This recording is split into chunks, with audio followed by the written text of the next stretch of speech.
So this class, Leadership and Group Process, was a critical building block in the foundation I was developing for my life's work. I determined that I would not get a line track position at the UH unless I got my PhD. So I went back to MSU. Good grades and a reputation for working hard, and quite frankly, being a minority student, resulted in being offered a full scholarship for my PhD. While I worked on my PhD in human ecology, I got a master's degree in labor and industrial relations. And this was another building block in terms of my, my career. I developed a chronic illness, and so we had to move home after I graduated. My husband, who many of you know, Dr. Skip Bittenbender, and I decided that we would move when he got a position in the college. Because I was a known entity and had a good track record as an instructor, we thought it would be easier for me to get a job once we returned home. The position of extension specialist in community leadership opened soon after I returned. After a couple of years in that position, Dean Kefford, was dean at the time, asked me to coordinate the Ag Leadership Program, which I will be talking about in a minute. The first two classes of the program were run by volunteers.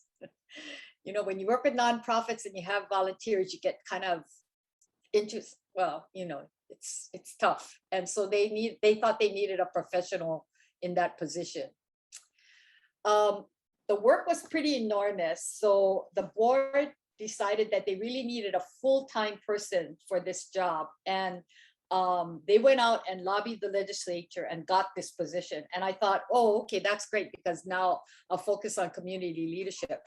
But then they put lots of pressure, this board, on me switching jobs. So that's what I did. I applied for that position. It is my experience that if you develop a good reputation and you commit to becoming the best in your field, your services will always be in demand. Okay. During my first year coordinating the program, we hired a consulting firm to do a facilitation workshop for the class. Our board, the Ag Leadership Board, believed that our participants needed these skills to create successful collaborations with the groups that they would lead. During that workshop, I had an epiphany, okay?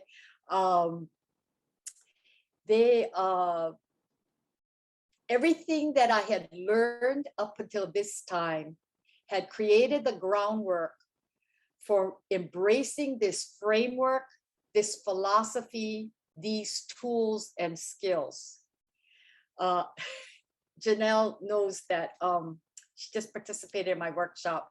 Hi, Tao. And so she knows that this is not stuff that I'm just teaching, you know, because I think it's great. I really believe in this way of thinking and working. Okay. So I was now given a structure that enabled me to see how all the theories, practices, and beliefs I developed over my career were related and could be organized to help others be more successful in their group interactions. And when I'm talking about groups, I'm talking about anytime even two people come together, okay? That those interactions are occurring. Okay, so through 20 plus years of practice, I was able to adapt and refine this material to produce a book and videos that I would use in my workshops with my ag leaders and people in government, for-profit, nonprofits, and others working in the community. Because I became an expert in facilitation, I was asked to join a regional group, extension regional group, that created a workshop and manual for strategic planning. This resulted in my developing another book to teach strategic planning, and many requests from organizations to facilitate them through this process. Because I realized that I needed real world experiences to be able to test my thinking and refine my practice, I started consulting in this area. I was able to be very selective in the clients I work with so that I could explore how my processes worked with different organizations and in diverse environments. The successes and failures, and by the way, I learned much more through my failures than I did through my successes. My successes and failures during these consulting jobs really enriched my workshops. Participants love hearing stories about my ups and downs working with groups. In my retirement, I continue to do my workshops because they are still in great demand. I just got a request earlier this week, and I do the occasional consulting job. The goal is to keep my mind active and sharp. For my body, my husband and I also walk 3 miles around campus 5 or 6 times a day. And if you, oh, Tessie is right there. You see a lady with a red umbrella, that's me, okay? Throughout my career, I have mentored or coached many faculty and leaders in business and the community. I believe this is a professional responsibility that builds the human capital in our communities. Okay, so back to ELF, because people ask me about the Ag Leadership Program. The Ag Leadership Program is a signature program of the Ag Leadership Foundation of Hawaii, a nonprofit that funds the program. The foundation was founded in 1982 in response to the major shift away from plantation agriculture in Hawaii. This shift critically affected nearly every sector, and in particular, the small agribusinesses, which form the emerging foundation of the industry. Through the foresight of several key leaders from Hawaii Island in the agricultural industry, ELF, the only leadership organization in the state focused on agriculture, was created. These leaders acted on their vision of building a cadre of leaders committed to strengthening agriculture in Hawaii. They recognized the need for Hawaii agriculture to adapt and become a viable, sustainable resource that provides rewarding career opportunities, enriches lifestyles, and stewards our aina for future generations.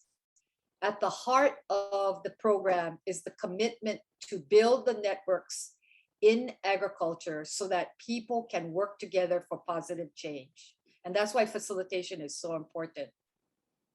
The program is for promising leaders. So you already have to be a leader in some way, in your commodity organization, in your community. You have to lead in some way. From Hawaii's agricultural, natural resource management, and rural community sectors. So those are the 3 groups that we kind of focus on when we're recruiting. Since its inception in 1982, the program has graduated 16 classes, and class 17 is just finishing up this fall. And it will, and well over 185 graduates who are positively impacting Hawaii's agriculture and their communities. Another area that is becoming more important to the foundation is a focus on agricultural youth leadership. And in a minute, Jesse's going to post something that I wrote, and you can check out the website on that handout that Jesse's going to post. Finally, the foundation hosts the Hawaii Ag Conference that is held every 2 years, and provides a significant contribution to the community. We're a little off our normal schedule because of COVID, of course, just like everybody else, but planning for the next conference, in fact, I have a meeting tomorrow morning, we're gonna hold it in April 19th and 20th, 2022, hopefully in person. These conferences have pushed, expanded, and challenged private and the public sector decision makers to shape a vibrant agriculture industry in Hawaii. We will be providing a special fee for students, so I encourage you to register for the conference when that becomes available. You can check out the website on the handout Jesse's going to post. Past topics and content range from agritourism to internet sales, entrepreneurial business skills, and the power of local markets to agricultural theft and biofuels. We had this thing called, we had a really a cute name, but what we did was we hooked up people who use products like chefs and restaurants and supermarkets, etc., with producers. So we had a hookup session that people loved. Indigenous agriculture and the continuing evolution of the sector to make commitments that further agricultural's viability in Hawaii. The most recent conference was in 2019, and it brought together over 650 participants in the Hawaii Convention Center. Okay, the next question I was asked was, what practices would you recommend for young professionals, and what pitfalls should we avoid? And I'm not big into talking about the downside of things, but I'm going to share with you practices that represent my personal philosophy and I believe have enhanced my success. And doing the opposite are the pitfalls. Okay, no, I'm just kidding. The first is you need to find work. And for me, this was teaching, especially about leadership and collaboration. You need to find work that you're passionate about. This passion not only keeps you engaged and challenged, it makes you very attractive to other people, okay? You need to constantly look for connections between the different aspects of your work and life. This helps you build and diversify your foundation.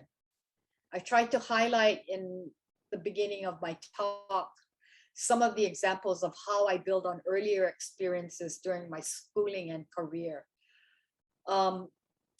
As one of my grad school profs in labor industrial relations used to say, you need to be a knowledge worker. That means you never should stop learning and challenging yourself. I have a bumper sticker on my car and it says, quote, commit random acts of kindness, unquote. I have discovered that the more positive energy I send out in the world, the more I receive back in ways that are unexpected. Finally, you need to work hard and with integrity. As I told my haole husband when we moved to Hawaii, once you tarnish your integrity, and here are examples of that, by making promises you don't fulfill. I told him, if you say only once, say to somebody, I'll get you that or I'll do that, and you don't follow through, it is over for you, especially because you have a beard. Okay, so once you tarnish your integrity, and by disrespecting other people, by showing up late for appointments or not showing up at all, it is very difficult or hard to reestablish your reputation, because Hawaii is a small community and we talk about people all the time, especially if you've done bad things. Okay, Jesse, can you post that thing that I gave you? And you guys can take a screenshot of it, because it has all these things that I just said, and it has 3 websites, one for Ag Leadership Foundation, one for the conference. And then one of the other questions I was asked, 2 specific questions this question was what are some valuable resources available to the public, those not enrolled in the leadership program? So that is posted also on this handout.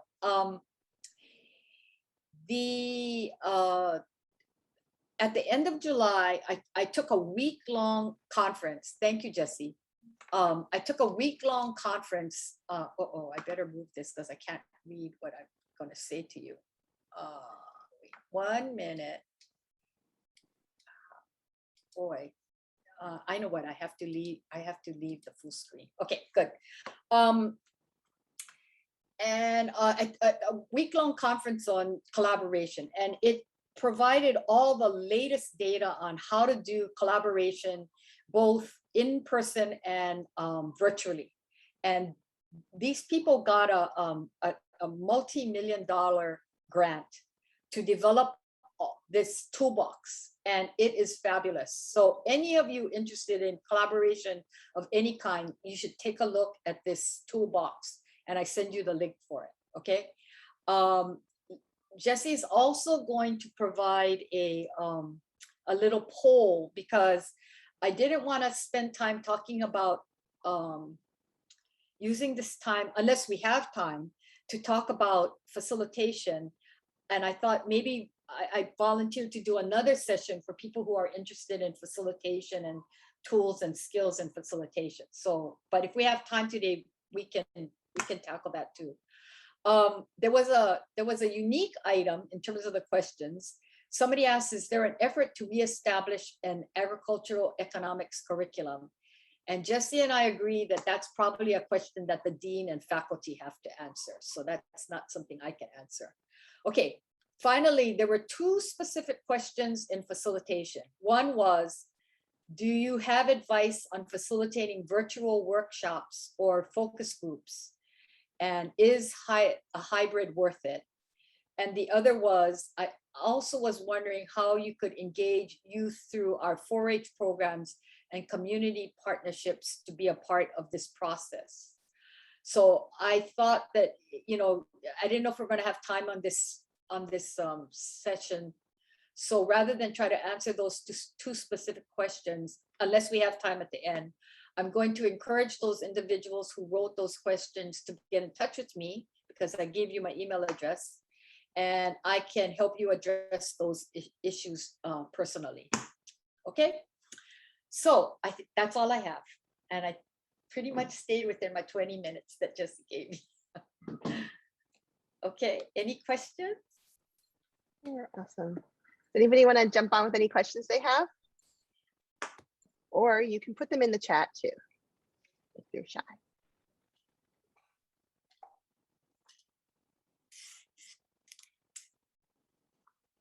I did have a question, Donna, that I wrote down was, so is there, do you know if there's still an extension specialist in community leadership today? There is not.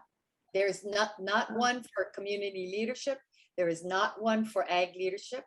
And I don't think there will be ever another one. Well, not in the very long future, because we have, anybody in the college knows that we have huge pukas in production ag.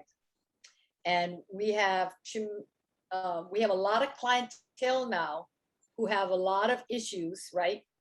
Because one of the few great things COVID gave us was an appreciation by the whole community that having agriculture in the state was a really important thing. I mean, this is the moment, this is the opportunity, and we actually have to jump on this, because, you know, everybody gives lip service to that, but people actually began to see why ag is so important in the state.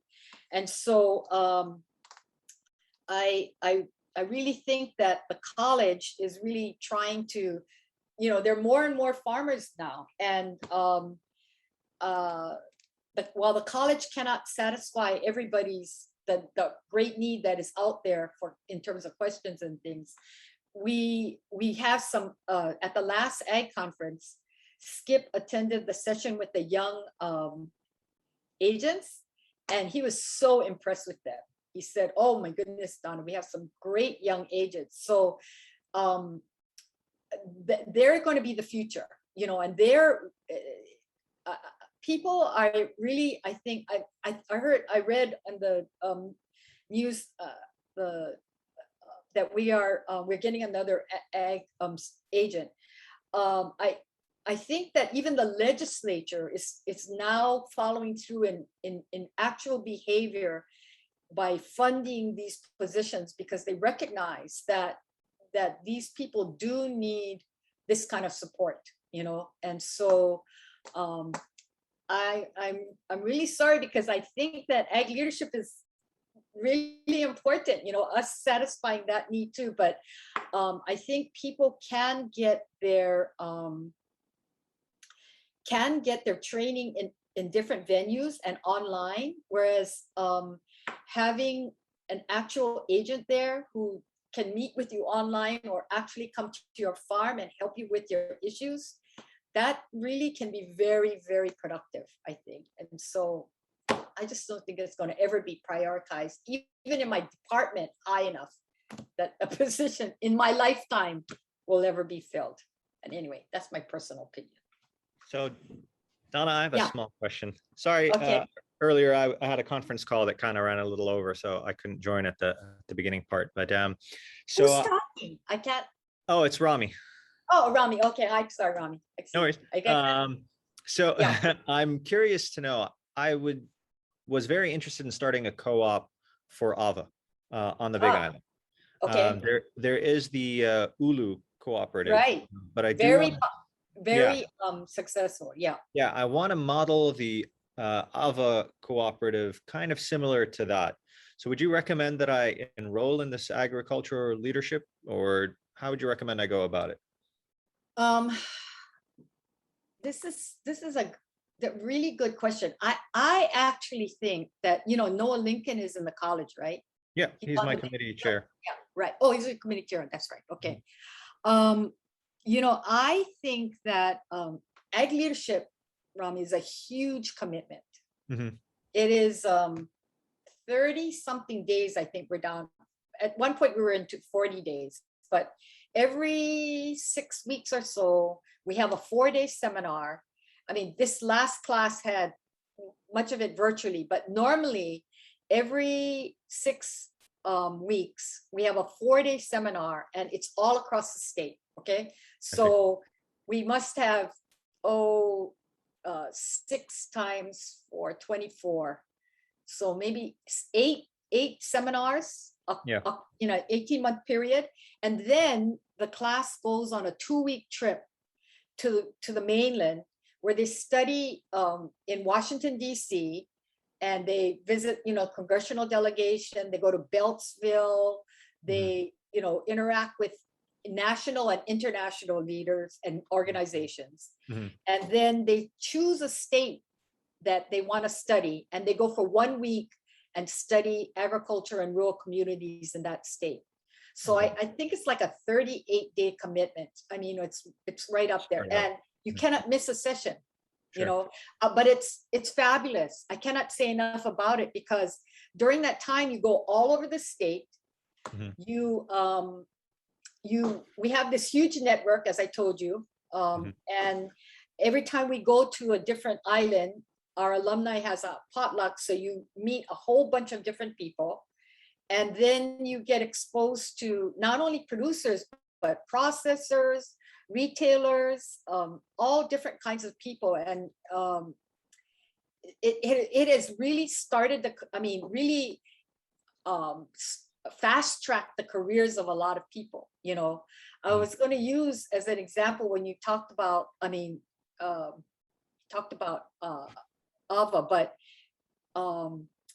one of the people who came as a somebody who didn't have their production of their farming entity up yet was Jim Reddycop, who died just as the pandemic was beginning. But he was Hawaiian Vanilla, you know. And yes, on Hawaii Island. His family's still there and has the, you know, operation, but and ag leadership helped him in so many ways, from the small things like who you should, you know, interact with to get your greenhouse built, you know, things like that, you know, real nuts and bolts things, all the way to he became very, very close to Chauncey Ching when we went to Washington, D.C.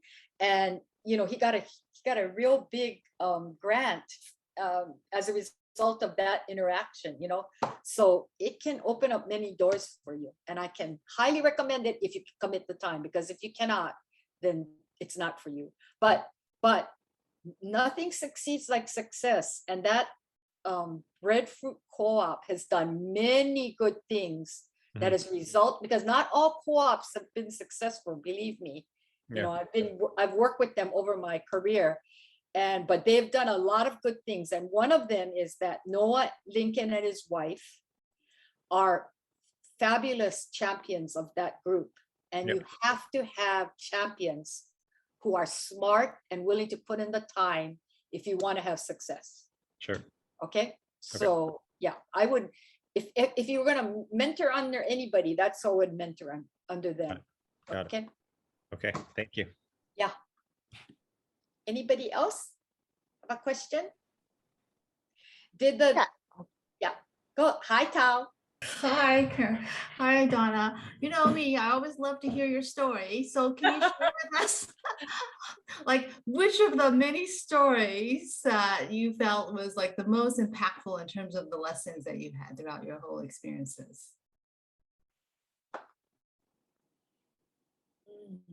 God, there's so many.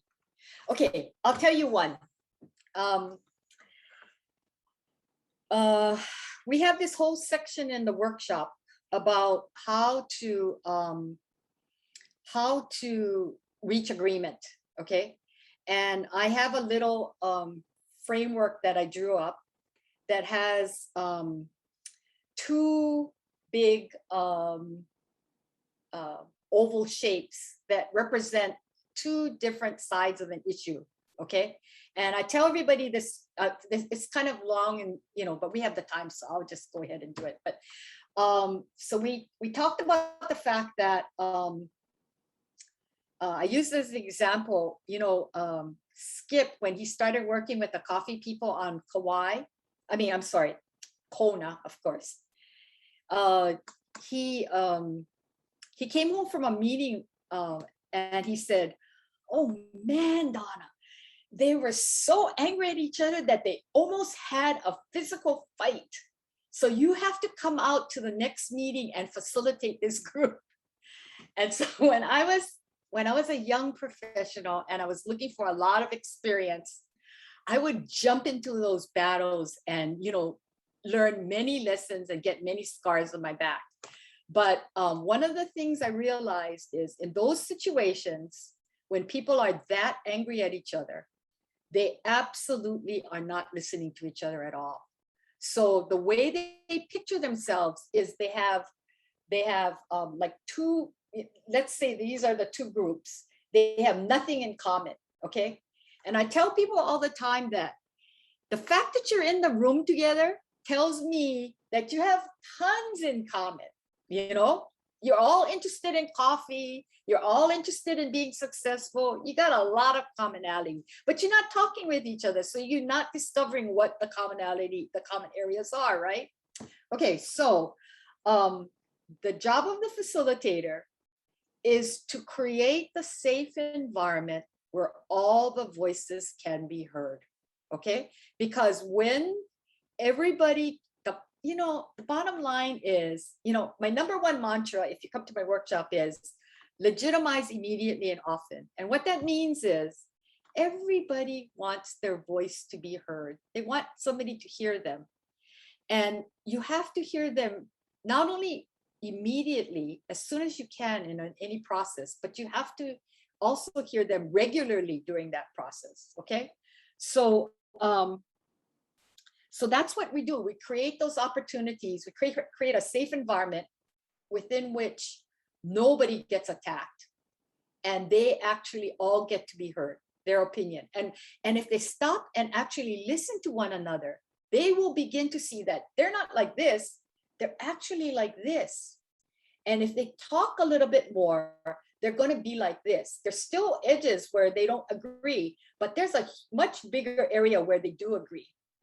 And it's a fascinating thing that when people feel heard, you know, until you feel heard, you just carry around your stuff on your shoulders. You just carry it around, you know, and it prevents you from hearing anybody else. But once you can unload that, oh, some of you are nodding your head, that's good. Once you can unload that and be acknowledged, say, I heard you, you know, then what happens is it opens the door to you hearing other people. And when you hear other people, that's the opportunity for transformation that can transform what you are thinking to something else. Okay. All right. So let's just give you an example of that. For a little while, thank God, knock on wood, I would get called regularly to serve on jury duty. I think during this period of time, you know, it spanned several years, but I got called maybe 7 times. Okay. So, and I went down 4 times because many times they just cancel it, right? Just before, but I went down 4 times and I served on 2 juries. Okay. So both of them, I was the, what do you call that? Who's the head juror? I mean, the foreman. I was the foreman, forewoman. Okay. So anyway, this one case that I had, we had to, normally you have to make one unanimous decision, right? Guilty or not guilty. Well, in this case, we had to make 5 decisions. I couldn't believe it. Just 5 decisions. Anyway, so we listened to the whole case for over a day and a half, all right? And then the judge says, okay, we will put you in the jury box. And we get in the jury box and immediately I tell everybody, you know, this is, I actually do this kind of work. I'm a person who trains people in facilitation. So I'm wondering if you'll let me be the foreman. And let me tell you, in my experience, nobody wants to be the foreman. So yes, of course, you can be the foreman. All right. So what I told them was, what we're going to do is, I said, what we're going to do right now is really difficult. You know, reaching consensus. I mean, I don't even have that as normally my standard. I always working toward an agreement everybody can live with and support, which means that they have to make compromises along the way. So I said to them, so let's agree that because it's so difficult that we're really going to make a strong effort to listen to what people have to say before we actually make a decision. And I think I had one more, and I'll think about it maybe, but one more ground rule, but that was one of them. You have to really listen. Oh, I know. And then once you hear that, you know, we're gonna then work toward an agreement that you can live with and support. That means we're not gonna violate, we're gonna try to make sure we don't violate anybody's principles, but you have to have the willingness to accommodate other people's opinion. Okay, accommodate. So everybody agreed, okay, we'll be willing to do this. So here was the process I suggested. For every decision, we would start off by doing a straw vote. Find out, you know, just everybody just raise their hand, how many for, how many against, okay? And because ultimately you have to use the paper to vote. So this was just a straw vote. And in every single one of those 5 decisions, I'll tell you, it was either 10-3 or 12-2. Every single one. We weren't ever on the same page on all of them. And so what happened, the process I suggested then was, the first thing we would do is we would listen to the minority position and find out why they felt that, you know, whatever they felt. And then only when they were done, so we were legitimizing them, we could ask them questions or present a different position, perspective. So we went through the first 3, and in all 3 of the situations, the minority changed their mind and went over with the majority after they heard other people's, you know, perspectives and whatever. But on the 4th decision, we had 9-3, okay? And we all listened to the 3, and then the group changed its mind. The 9 changed its mind and went over with the 3. And so that's when I knew this thing really worked, because they did exactly what I said, right? And that was give those people a chance, the minority, to speak. And then you can pose different perspectives, but then they had the opportunity to also change your mind. And then the last one, it was the minority went over with the majority. And so when we're done, everybody felt like they were heard and that they could live with and support the decisions. So that's my example. Okay. Anybody else have any questions? I did get one in the chat asking about what do you think about making the HDFS leadership course available for all CTAHR students? Oh, I think that would be a great opportunity. Tao, you're in the department now, right? Is it still taught by a lecturer, or do we have a line faculty teaching it? Well, we are very limited in our faculty. I think See, that's the problem, right? we've lost so many faculty, and Yeah. so like even a struggle to cover our core classes. That's a core class still, right? No, that's not a core class. Oh, it's dropped. It used to be a core class, but you know, when we lost a a line faculty to teach it, I know we talked about dropping it from the core. But it's if it's taught right, it's a great class. It will But see, it requires somebody who has skills, right? Right. You can't Right. just have anyone teach it. So that's the Right. issue, is we don't have a qualified person to teach it. Then Yep. I think it's rather better to have a qualified person to teach it than and not so, yeah. Yeah, I agree. Yeah. I agree. I know it's very, very tough. It's a good class though. And when taught right, it really provides people with the kind of basic tools you need to operate successfully, not only in the work environment, but you know, in your home, and anytime people are interacting with each other, you know, it can be a great class. Yeah. Well, we do have a group leadership course. Is that the one you're talking about? Yeah. But it's Yeah, not taught by, but it's not taught by faculty. We have lecture, you know. lectures. Yeah, that's and it's always been online. Oh, see, when that went online, you know, back when, many years ago, it went online. I was very upset, because that is a absolute class where you need interactions and you need group work and you need all of that. And I have, for some, I don't know why, but I saw some of the evaluations of seniors who are graduating. Oh, because Michael Chen was sharing with me. And they really, some of them really felt that that was a disservice to the class, that it went online, because it really needs to have those interactions and, you know, all of that stuff. So, but yeah, it's this reality. Tao is talking about reality. I'm talking about, you know, the dream. Yeah. But I do agree. I think greater skills in facilitations and group, we do have, like, again, we do have group leadership. It's still offered, but it's, we have lectures. I think we need to have a core faculty being able to, and offering that in person as well. Mm-hmm. Yep, I agree. Tao is one of the people who's always trying to get me back, you know.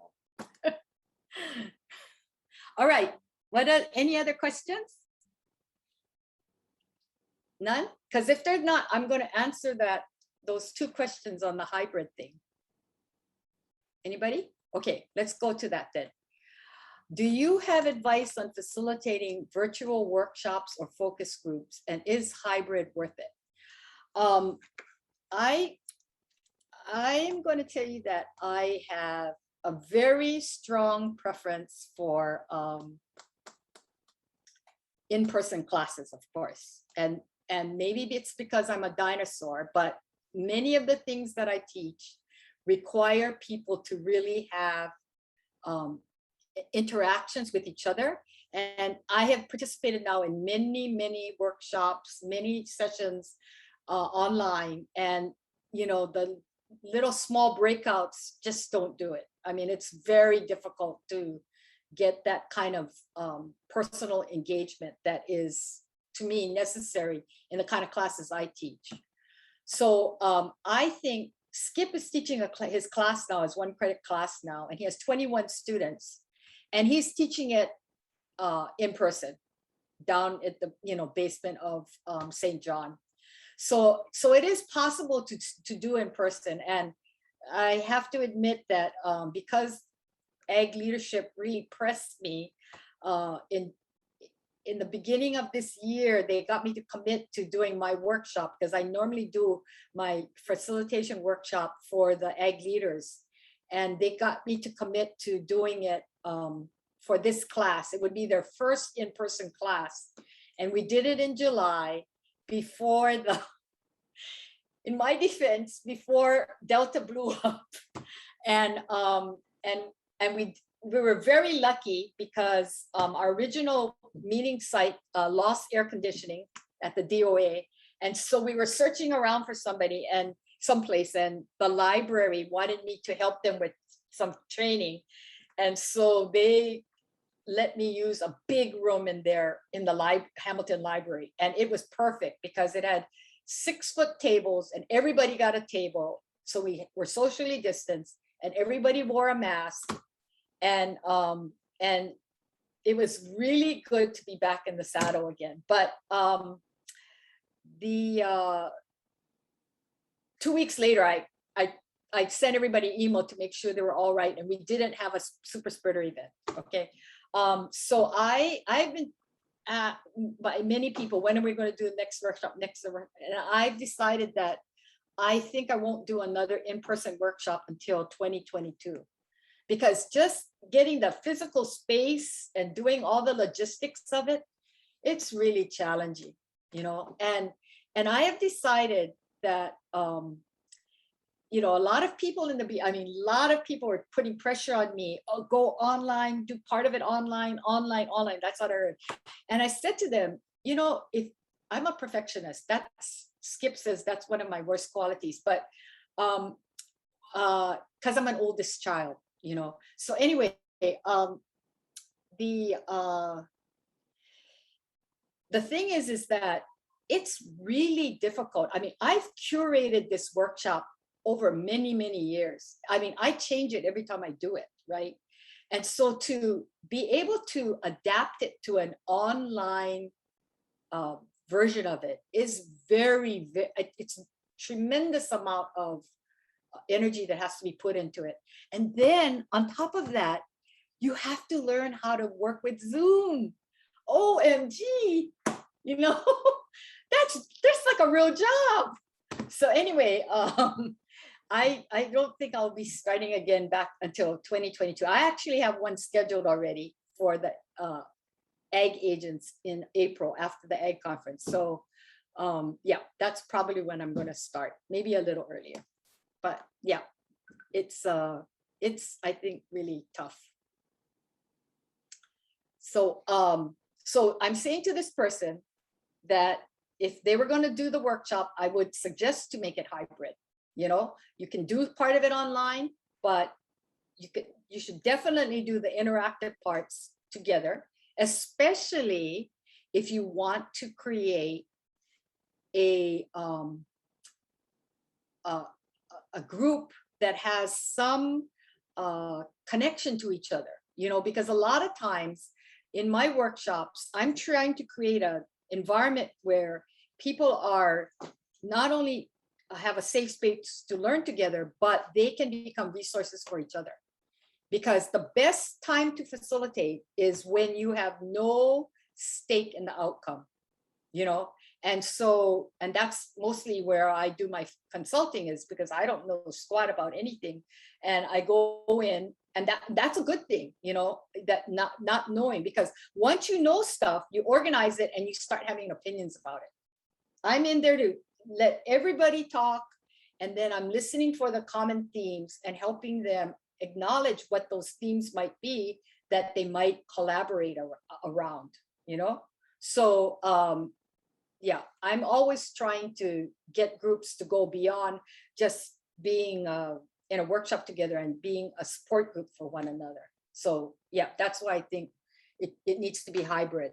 Now, the other person asked, I also was wondering how we could engage youth through our 4-H programs and community partnerships to be part of the process. For 8 years, I worked intensely with Farrington High School, okay? And it's because I got exposed to some students when I did a workshop for them, student leaders at Farrington. And I realized these are fabulous kids, man. They were leaders, but they were fabulous. And, you know, my father had graduated from Farrington High School and he had just died. So I was feeling kind of a soft spot for them. And they had a wonderful principal. And principals are like the key to success in any high school. But so what I did was I went into the principal's office and I told her, I think she thought I was crazy, but that's okay. I told her, I want to be your champion. And what that means is I want to work with your school and your faculty and your parents to help you be a better school. So over those 8 years, I trained 350 people, many of them students, and definitely the whole faculty and some parents, and of course all the administrators. And then I would come in and I would help them facilitate tough conversations. So I was in there and out there all the time. Got to know the public school, high school system more stuff than I'd ever want to know. But anyway, and I'll tell you, the kids were the best participants. They would jump in, no fear, not afraid of making mistakes, and they would do a great job. So my feeling is that we have to engage more kids in more decision-making processes. Absolutely. You know, when we talk about the future, this is their future. And so their voice in any of these processes should absolutely be represented by them. You know, we as adults have lots of hubris that we can represent our children's voices, and we can't. They have a totally different world they're being raised in, and they really need to be at the table and representing their own voice. But we have to provide them with tools so they can do that in a way that they can also be successfully heard, you know? So they need the tools too. And I tell you, I have some of those very students come up to me now and say, oh, you know, you taught me back in da, da, da, da, da, and I've used these tools. And I thought, oh man, that's the greatest. When you have those kind of kids come up to you and say that they learned, you know, something and they applied it through their lives. So yes, engage those students in those 4-H programs. Okay, any more questions? Wow, you all have stayed on board. That's wonderful. I always have questions. I always have questions, Donna. Okay, go ahead. So since you're out working with leaderships out in the you know, and we're about to do strategic planning, we've got to interview all these stakeholders and everything. What can I just get your honest sort of your perception of how the ag community out there, the leadership, sees CTAHR, and what can we do better? Okay. Number one, by the way, I was so impressed to see on the newsletter that consultant had you guys participate in person in that, you know, using Post-it notes, clustering thing. Good for him, because when you're starting off an effort like that, you have to create this sense of teamwork. And so bringing you all together in person, that was a great decision. I really have much greater respect for this person, though I don't know him. Okay, so I think that people know CTAHR from the actual people they deal with, okay? And as I told you earlier, those agents that we have out there, as Skip says, they're very, they're enthusiastic, they're hardworking, they are definitely have some of the most cutting edge knowledge that they're sharing with their, their stakeholders. I think those people are making the best impression of CTAHR that we could ever make. And as a result, I think people who have that kind of contact have very positive impressions of CTAHR. So the thing is, I mean, and Janelle, she's so wonderful. She sees them as her, her human capital to build, right? So she wants to get them the training and she wants to help them. That's what we should do. We should absolutely commit to building up their skills so that they can be more successful in terms of their productivity. Because I think what we don't want to train them up. I mean, we don't want them to have success just so that they can be hired somewhere else. My ag leaders used to tell me all the time, because many of them were very successful business people, and they would always ask me, why don't you just quit CTAHR and go work on your own? You could make lots more money. And now that I'm retired, oh my God, that's really true. I mean, I knew it was true, but it's really true. I work a fraction of the time, and but I never left, because the bottom line was, I was totally committed to service. My father was a politician for 20 years, and I was really committed to helping the community. And in the job that I had, I could do that. And as my secretary would tell me, we had to start charging for our workshops. And what a little known secret was that if you ever called me and said, I'm having a real hard time paying for the fee, then I would just comp them the workshop.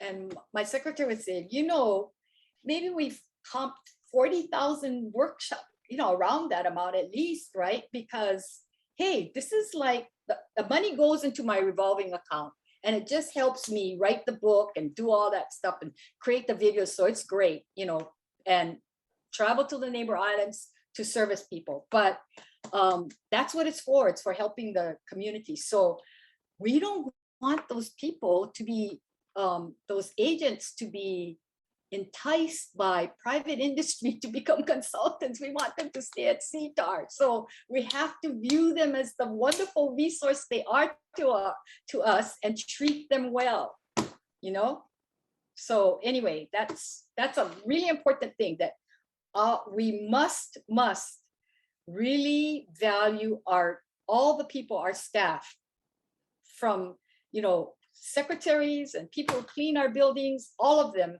provide contribute in a significant way to CTAHR's success.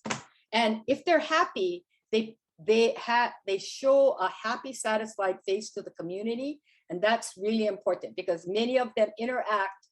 They're the first point of contact for our stakeholders. Okay, I see it's 6 o'clock, and I'm a great believer. Start on time, end on time. So Jesse shared with you that thing. It has how you can contact me. It has the different websites, and so don't hesitate to contact me, because I am, not so busy now since I'm not doing online workshops. But I have lots of meetings, so.